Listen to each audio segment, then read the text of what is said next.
Salut à tous et bienvenue dans cette petite vidéo qui va être ce soir consacrée au flop 2025. Alors, on dit bonjour déjà à la bouboune. Bonjour la bouboune. Bonne année tout le monde, hein, voilà. Tous les vœux du chacha, tous mes vœux à moi aussi. Oh, elle est mignonne. J'espère que vous avez passé de bonnes fêtes. J'espère que tout va bien. Le chat est content. Ah, t'es contente? Si, elle est contente. Voilà, reste là, tu vois. On me fait un petit câlin. Pendant qu'on fait la vidéo, voilà. Donc, on va attaquer aujourd'hui le flop 25, le flop 10 des films de 2025. Et on a eu à boire et à manger parce qu'on va pas se le cacher, l'année 2025 en termes de cinéma, ça n'a pas été incroyable. Donc bon, on va se lancer ça tout de suite. C'est parti. Numéro 10. Et on commence ce flop 10 par une production Netflix, Frankenstein de Guillermo del Toro avec Oscar Isaac, Maya Goth, comment il s'appelle? Ah, celui qui joue Hans Landa et King Schultz, Christoph Waltz, qui a un micro-rôle qui n'est pas du tout à la hauteur de son talent. Alors, c'est pas un film que j'ai détesté, c'est juste que je l'ai vu il y a quelques mois seulement et je n'en ai aucun souvenir. Je me souviens plus du film, tellement il est plat, j'ai rien ressenti devant. Le film est très beau esthétiquement, c'est un film de Guillermo del Toro, donc c'est ultra léché. J'ai un souvenir que ça pue le numérique sur beaucoup de plans. Oscar Isaac, même s'il joue... Il s'est sorti les doigts cette fois, parce que moi je l'ai toujours trouvé un peu comme Pedro Pascal, je l'ai toujours trouvé un peu... Alors il passe bien, mais sans plus, quoi. Donc là, ouais, c'est pas ouf, c'est pas incroyable, mais bon, on voit qu'il se donne, mais je ressens rien envers son personnage. La Mia Goth, pareil, ouais, voilà, bon, ok, d'accord, elle est là, sans ses sourcils, mais elle est là. Christoph Waltz, il est à moins 2000% en termes d'acting. Il est là, il encaisse son chèque, il se casse. Guillermo del Toro, ouais, voilà, bon, bah, il réalise bien, c'est léché, c'est beau, il y a des beaux contrastes de couleurs, mais je ne ressens absolument rien devant ce film. Et alors, la créature, qu'est-ce qu'elle est nulle, visuellement parlant, elle est nulle, elle est pas... Enfin, je sais pas, moi, tu me dis, Guillermo del Toro, il va faire un Frankenstein. Moi, Guillermo del Toro, en termes de design de monstre, j'ai Hellboy en tête, j'ai l'espèce de bestiole du labyrinthe de Pan avec ses yeux dans les mains. Je me dis, on va avoir un Frankenstein dégueulasse. Parce que surtout, pendant tout le film, on a des morceaux de cadavres partout, des montagnes de sang, des trucs, des machins. Tu te dis, la créature va être inquiétante, va être flippante, parce que faut pas oublier que la créature, elle est chassée à la base parce qu'elle est repoussante, elle est hideuse, et donc les gens croient à un monstre. Et donc du coup, il la chasse. Là, on dirait l'autre, là, le chanteur, là, lui, là, Gauthier, on dirait lui, voilà. On dirait lui chauve. Parce qu'il a plein de petits morceaux avec des couleurs différentes de chair. Mais ça fait limite des figures géométriques, quoi. Tu sais, t'as pas de suture, t'as pas de... Je sais pas, t'as pas de relief au niveau des coutures, des machins. Bah non, il n'y a pas que suture, donc il n'y a pas de contour. Enfin, il n'y a pas de relief. Mais je sais pas, ça m'a rien procuré comme émotion. J'ai rien ressenti devant le film, à part de l'ennui. Parce que le peu de paysages un peu impressionnants qui apparaissent à l'écran, putain, tu vois que c'est du full numérique. Et du coup, pour moi, c'est faux. Enfin, je le vois. En fait, dans les films où il y a des paysages numériques, bien sûr, tu le vois. Et encore que, j'ai appris il y a quelques années qu'il y a beaucoup de décors dans Le Loup de Wall Street qui sont en full numérique et tu le vois pas du tout. Là, je le vois, mais à 2000%. Et du coup, je rentre pas dans la scène parce que je me dis, ah, c'est faux. Tout ce que je vois à l'image, c'est faux, quoi. Donc j'ai du mal à rentrer dans le film, donc j'ai du mal à être impliqué avec les personnages. Je prends mon temps, hein, parce que j'ai pas fait de solo sur le film. Donc du coup, c'est compliqué. C'est compliqué, l'histoire, bon, on la connaît déjà, donc on n'est pas surpris. Et au final, les acteurs sont pas incroyables, je trouve. L'histoire, on la connaît. La créature, elle est pas fascinante du tout. Voilà. C'était pas fou. Donc voilà. Pour ce numéro 10, on passe au numéro 9. Numéro 9, Insaisissable 3. Alors, j'ai pas détesté le film. Je trouve que c'est peut-être même... j'allais dire le meilleur des trois. Non, on va pas exagérer non plus. Le meilleur des trois, ça reste le premier parce que c'était la surprise. Le 2 était tellement con, mais le 2 était horrible. Et le 3, je m'attendais un peu à la suite direct du 2, quoi. Et au final, bon, c'est toujours un peu capillotracté, c'est toujours un peu farfelu, mais pour une fois, on a de vrais tours de magie, on a de vraies astuces de prestidigitateurs. C'est pas comme dans le 2, voire dans le 1, où ils font de la magie comme le ferait Gandalf. C'est-à-dire que t'as des mecs sur ça, t'as des gens qui s'envolent, fais des trucs comme ça. T'as une espèce de... Dans le 2, t'as une espèce de carte en plastique rigide comme ça, qu'ils arrivent à te la plier, à la tordre, à la faire disparaître. Ok, d'accord, si tu veux. Ouais, ils arrivent à la foutre sur une carte à jouer et à l'envoyer voler. Alors que le truc, il est épais comme ça, on te le montre, t'as un gros plan, le truc, il est rigide, quoi. Non, il le colle à une carte, la carte à jouer, il arrive à l'envoyer, à la plier. N'importe quoi. Donc là, on a vraiment des vrais tours de magie. Bon, alors, je me souviens, je crois que c'était dans mes attentes, j'avais dit qu'à la fin du 3, l'œil, ça serait le père de Dylan. Bon, Dylan n'est pas présent dans ce film. Juste à la fin, t'as un caméo de Mark Ruffalo qui en gros te dit « venez voir, il y aura un 4 ». Ok. Mais là, du coup, l'ancienne équipe fait équipe avec... et partenaire de 3 petits jeunes qui sont nuls à chier, qui n'ont pas de charisme. Et du coup, celui qui en a le moins, c'est forcément l'instigateur de tout le truc. Il y a que, comment elle s'appelle, Rosamund Pike, que moi j'ai bien aimé dans le film, parce que je trouve qu'en méchante, elle passe bien. Elle fait bien les rôles de méchante, et puis là, c'est la méchante qui aime bien être méchante. Et c'est un archétype de personnage que j'aime bien. Les méchants qui aiment bien être méchants, qui prennent du plaisir à être méchants. Ça, c'est un archétype de méchants que j'aime bien. J'adore Hans Landa, j'adore Freezer. Donc, c'est des méchants qui aiment être méchants pour le plaisir d'être méchants. Et ça, j'aime bien. J'aime bien les gens comme ça. Enfin, j'aime bien les rôles comme ça, pardon. Les gens comme ça, non, peut-être pas. Mais au cinéma, ça marche toujours bien dans les histoires. Je trouve que c'est toujours de très bons antagonistes.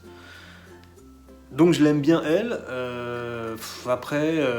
Ah oui, par contre on est d'accord que la fin c'est exactement la même fin que le 2. Dans le 2 ils font croire qu'ils vont dans un avion et ils font dire aux méchants toute la vérité et au final l'avion il s'ouvre et en fait ils sont sur une scène avec 30 000 personnes autour d'eux qui ne faisaient aucun bruit jusque là. Et du coup, vous avez entendu, lui c'est un vilain, il est pas content, il est méchant, emmenez-le en prison. Et la fin du 3 c'est exactement pareil. Ils sont dans un bunker, la méchante raconte tout son plan, les 4 murs du bunker ils tombent, ils sont sur une estrade, il y a 10 000 personnes qui faisaient pas un bruit. Elle c'est une méchante, amenez-la en prison, elle est vilaine. Et il y a tout le monde, ouais. Je fais, putain les gars, vous aviez pas d'inspiration pour la fin de votre film ou quoi? Vous avez refait la fin du 2. Ouais, donc voilà. Donc j'ai pas vraiment aimé le film. Mais je l'ai trouvé un peu plus sympa que celui d'avant. Que Frankenstein. Au moins, j'ai ressenti un peu d'émotion. Au moins, je me suis dit, tiens, elle, je l'aime bien en méchante. Le film se suit, mais c'est pas foufou, quoi. Donc, pareil, je prends un peu mon temps parce que j'ai pas fait de vidéo dessus. Parce que j'avais pas grand chose à dire dessus. Le film est moyen. Moi, j'ai pas passé un bon moment devant. J'ai pas passé un désagréable moment devant. J'étais un peu en céphalogramme plat et je me disais, dès qu'il y a Rosamund Pike, je disais je l'aime bien. Voilà, c'est tout. Donc c'est pas foufou non plus, quoi. Mais il est moins con que le 2. Il est beaucoup, beaucoup moins con que le 2. Donc, voilà. Mais il m'a pas passionné non plus. Donc voilà, on enchaîne avec le numéro 8. Numéro 8, The Running Man, de Edgar Wright. Alors, compliqué The Running Man. Alors déjà, c'est un remake du film de Schwarzy. Je vais pas vous faire le cinéphile de ouf. J'ai jamais vu The Running Man avec Schwarzy. Voilà. Et disons qu'après avoir vu ça, ça m'a pas donné envie de le voir non plus. The Running Man, donc, à la place de Schwarzy, c'est un remake. On a Glenn Powell. Alors, Glenn Powell, c'est une énigme pour moi. Je ne comprends pas pourquoi on le voit dans des films. Je trouve qu'il est archi mauvais. Alors, il est sculpté comme un dieu grec. Peut-être que ça joue, sûrement même. C'est le Sydney Sweeney masculin. Parce que il est nul, quoi. Je l'ai découvert dans Expendables 3 où il était déjà insupportable, mais bon, comme on le voyait pas beaucoup, ça passait. Je l'ai vu dans Top Gun Maverick où il faisait un espèce de sous-Val Kilmer nul, mais vraiment nul. Et là, on le retrouve dans Running Man. Alors maintenant, il a fait une comédie, bah tiens, avec Sydney Sweeney, où en fait c'est juste un film pour avoir deux jambos. On s'en bat les, hein. Et là, on s'en bat les couilles carrément. Et là, il a un film sur ses épaules. Alors ça y est, il est devenu lead. Il est devenu lead. Voilà, il est tête d'affiche maintenant dans les films. Je ne comprends pas. Je ne comprends pas. Et dans ce film, il est en surjeu de ouf. Il passe 2h20 comme ça. Je suis méchant, je suis énervé, je suis très énervé. Et des fois même, je suis très très énervé. Et quand il est content, le peu de fois où ça arrive, je vous le donne en mille, il est très très énervé. Du coup, personnage unidimensionnel, donc en général ça peut ne pas me déranger, mais il faut que le mec ait du charisme, ce qui n'est pas le cas de Glenn Powell, clairement pas, donc nul. Le scénario, oui, bon, c'est pas très très intéressant. Moi, quand on me dit qu'il y a un mec qui va parcourir les États-Unis pendant 30 jours et être chassé par tout le monde, bah, normalement, au bout d'un quart d'heure, il est mort. Là, tu comprends pas comment il survit, comment il passe d'un truc à l'autre. Tu dis, mais c'est pas possible. En plus, c'est dans un univers futuriste où il y a plein de caméras, plein de trucs partout, où il y a plein de gens dans la rue qui peuvent le reconnaître. Sa tête est affichée partout, dans tous les médias. Et le mec, il arrive à résister 30 jours. Tu fais, mais c'est pas possible. Oui, il a des déguisements, si tu veux. Les deux premiers se font péter en 30 secondes. Au bout de 2 jours, il a plus de déguisement. Donc, c'est là, tu fais, mais comment c'est possible, quoi? Comment ils arrivent à survivre aussi longtemps, ces gens-là? Je ne sais pas. Ouais, non, les scènes d'action sont un peu nazes. Pour du Edgar Wright, je m'attendais à mieux en termes de mise en scène. Alors, je vais pas vous le cacher, je l'ai vu il y a un petit moment. J'ai pas fait de solo parce que j'avais rien à dire sur le film. Et je crois que ça va être pareil là. J'ai rien à dire sur le film, à part que lui, je peux pas le blairer. Je trouve qu'il est très mauvais dans le film. Même Josh Brolin n'arrive pas à remonter le niveau. Il est là en mode détente totale. Genre, j'encaisse mon chèque lui aussi, et puis basta. On passera au prochain projet.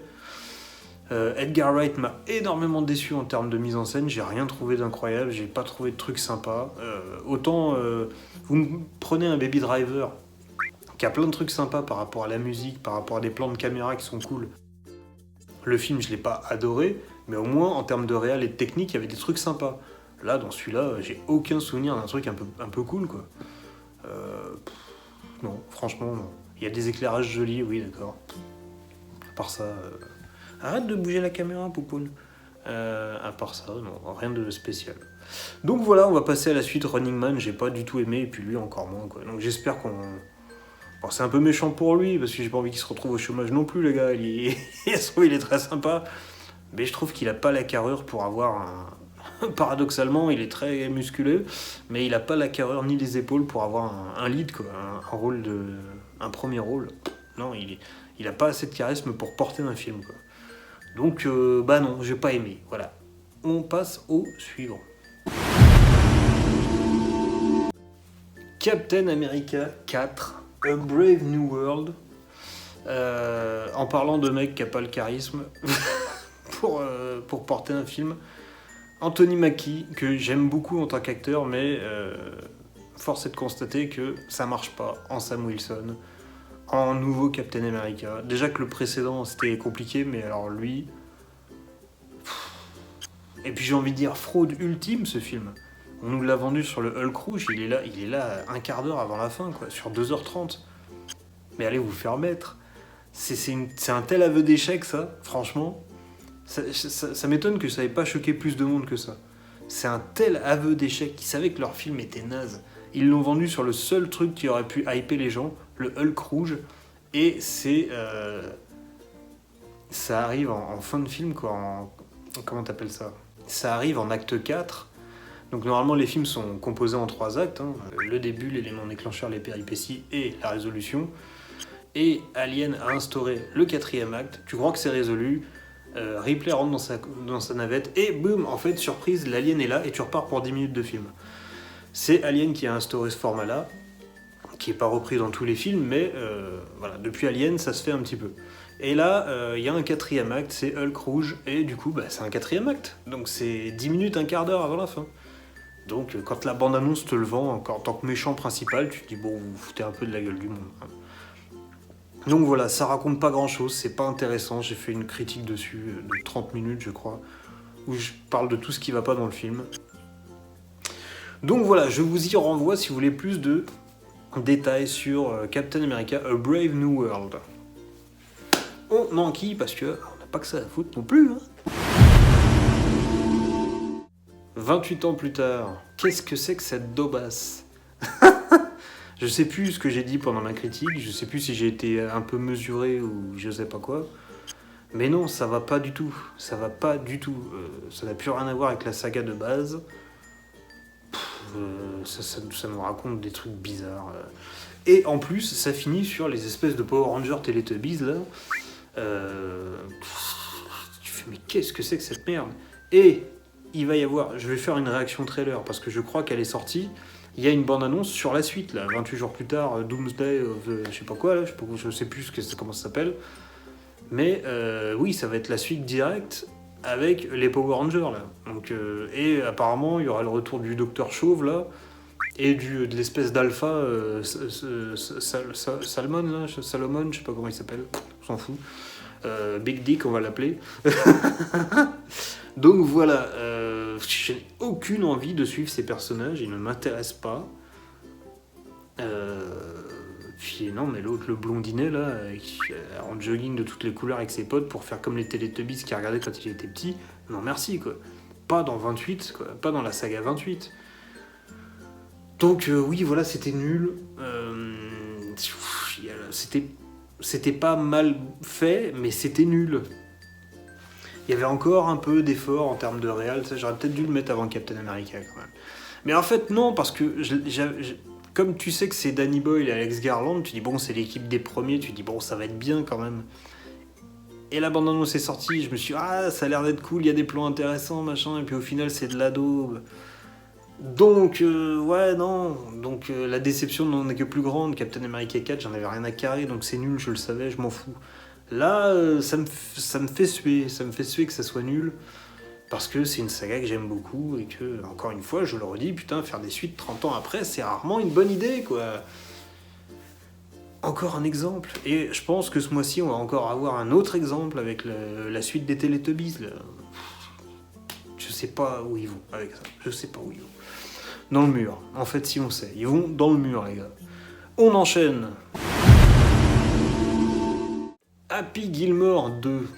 Est-ce que j'ai besoin d'en dire plus? Encore une production Netflix avec des décors cheap, des effets spéciaux un peu tout pourris. Encore une Legacy sequel de merde. Un film qui reprend la structure du premier mais sans la substance, qui est pas drôle parce que l'autre con maintenant il est dépressif. Il a tué sa femme, donc du coup il veut plus faire de golf. Alors pour une comédie sur un mec qui fait du golf, ça commence bien déjà. Le film n'est pas drôle, le film n'est qu'une excuse à foutre des caméos et des potes à Adam Sandler pendant tout le film. Encore une fois, il reprend toute la structure du premier, je l'ai déjà dit. Voilà, donc pareil, j'ai fait une critique dessus. J'ai listé tous les problèmes du film, quasiment. Mais du coup, nul. Plus j'ai vu le film, enfin, plus je progressais dans le film, plus je m'énervais, quoi. J'ai commencé le film en me disant bon allez, vas-y, mets-toi dans le bon mood, ça se trouve ça va être bien. Et à la fin je fulminais de rage tellement c'était scandaleux comme film. Donc voilà. Je vous renvoie à la critique si vous avez envie de plus de détails sur Happy Gilmore 2. Je l'ai sorti il n'y a pas longtemps en plus. Donc voilà, profitez-en. En quatrième position, on a le Predamoche, Predator Badlands. Pareil, j'ai sorti une critique il n'y a pas très longtemps. Je vous invite à la revoir ou la voir si vous ne l'avez pas vue. C'est nul, ça n'a plus rien à voir avec Predator. Predator, un chasseur alien silencieux qui vient sur Terre pour récupérer des trophées qui sont des crânes humains. Là, le mec, il devient copain avec un robot, il devient copain avec un petit chien de l'espace, il devient copain avec sa proie à la fin. Et il a un papa et une maman, et il aime bien son frère, et il veut le venger parce que son frère s'est sacrifié pour lui. Tu sais, tu fais, mais what? Mais qu'est-ce qui se passe là? Alors oui, à la fin, la nature, c'est mes copains. Et le mec, c'est une princesse Disney à la fin, putain. Non mais n'importe quoi.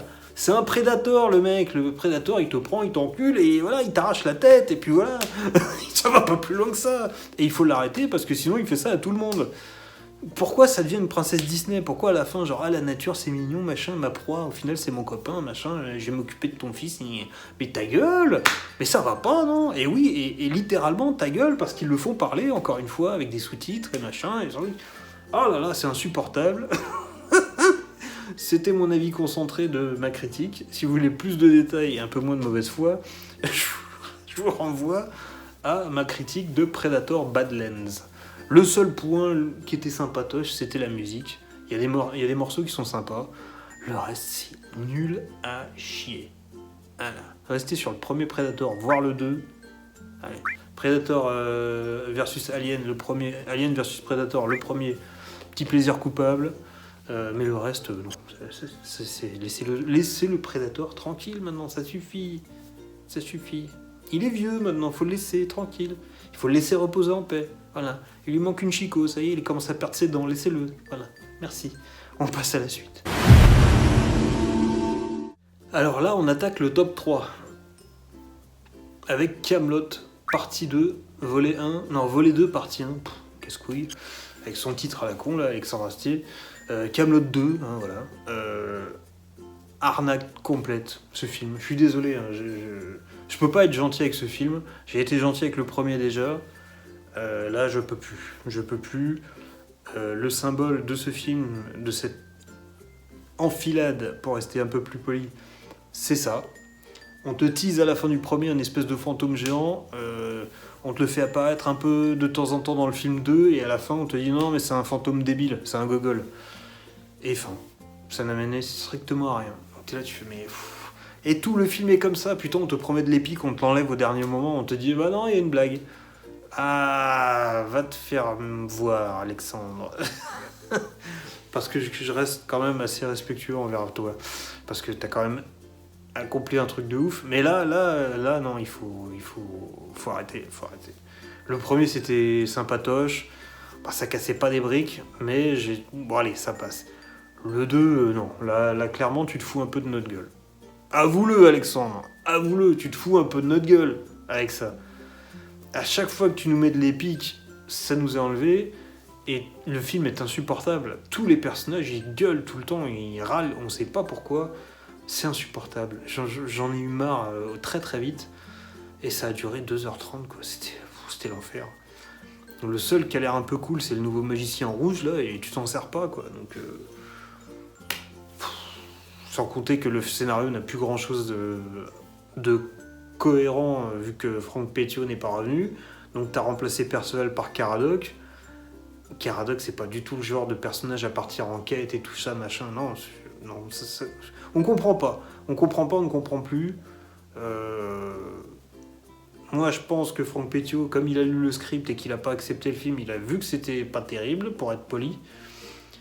Donc, au bout d'un moment, est-ce qu'il faudrait pas se remettre en question et dire, bon, peut-être qu'il faut que je délègue un peu niveau scénar. Tu peux faire tout le reste, hein, mais niveau scénar, peut-être que tu peux avoir des gens qui t'aident à comment construire une aventure épique, parce que là, même avec des blagues, y a pas de souci, mais là, les blagues sont pas drôles. Comme dirait Arthur à Merlin, mais la blague n'est pas drôle. Voilà. Donc voilà, encore une fois, j'ai fait ma meilleure vidéo de la chaîne sur ce film-là. Je vous invite à la voir si vous l'avez pas déjà vu. Ça fera gonfler un peu encore la stat. Bah oui, c'est la vidéo qui a le plus marché de ma chaîne, écoutez les gars. Voilà, moi je suis content. Mais au moins, Alexandre Astier m'aura servi à ça. Entre autres, parce que bon, Kaamelott, la saga, ça fait partie. C'est là, à vie. Hein. C'est trop bien. Mais ça, c'est très mauvais. Je suis désolé. Voilà. On passe à la deuxième position. On arrive bientôt à la fin, les gars. Numéro 2 des pires films de l'année. Superman 2025. Je l'attendais pas. Et je suis quand même déçu. Alors, Superman, ouais, voilà. Bon, j'ai fait une grande critique aussi. Ça va pas du tout. James Gunn, il a rien compris au personnage de Superman. Il y a tous les défenseurs des comics qui vont dire « Ouais, mais c'est comics accurate, machin. » On s'en fout, le film est nul. Le film est nul. C'est pas parce que les costumes, ils correspondent aux comics que ça rend le film bien. Non, l'histoire, elle est pétée. L'histoire, elle est nulle. Le personnage de Superman est naze.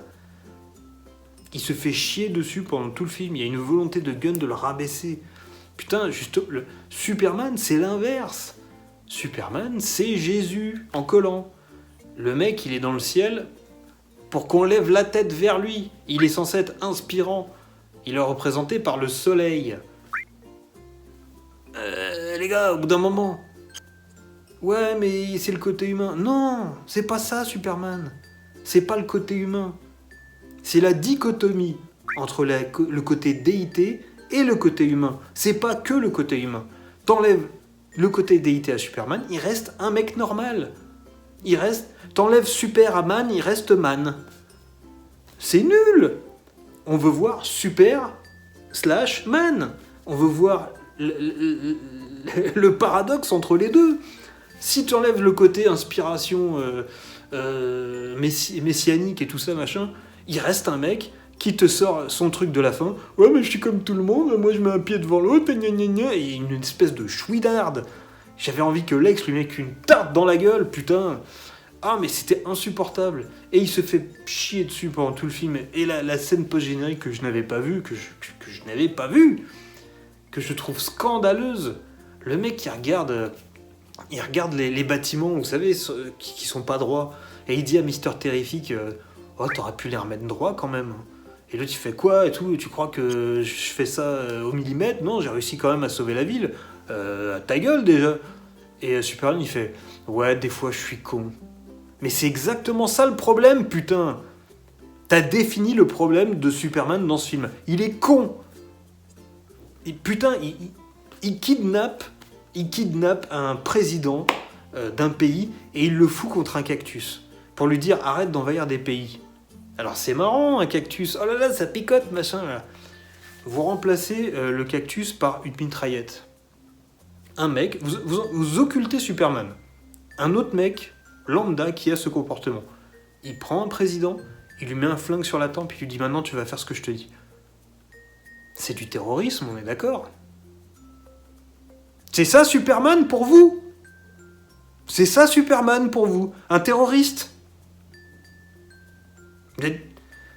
Vous voyez pas le problème. Vous voyez pas le problème. Tout va bien. Ça c'est Superman pour vous. Bah non. Bah non. Ça marche pas. Ça marche pas, je suis désolé. Superman, c'est un sauveur. C'est pas un mec qui intervient dans les conflits géopolitiques. Non, non, non, à la limite, il va intervenir pour sauver le peuple tout de suite, mais il va pas aller voir les dirigeants pour les foutre dans des cactus et leur dire « Bon, la prochaine fois, je te pète la gueule ». Non, c'est pas ça, Superman. Superman, c'est le Boy Scout qui va sauver les chats dans les arbres. On en a déjà parlé dans la réaction au trailer. C'est pas ça, Superman. Donc... je sais pas ce que Gunn il a essayé de faire là, le rendre punk rock, machin, mais ta grand-mère. Mais, pardon, mais...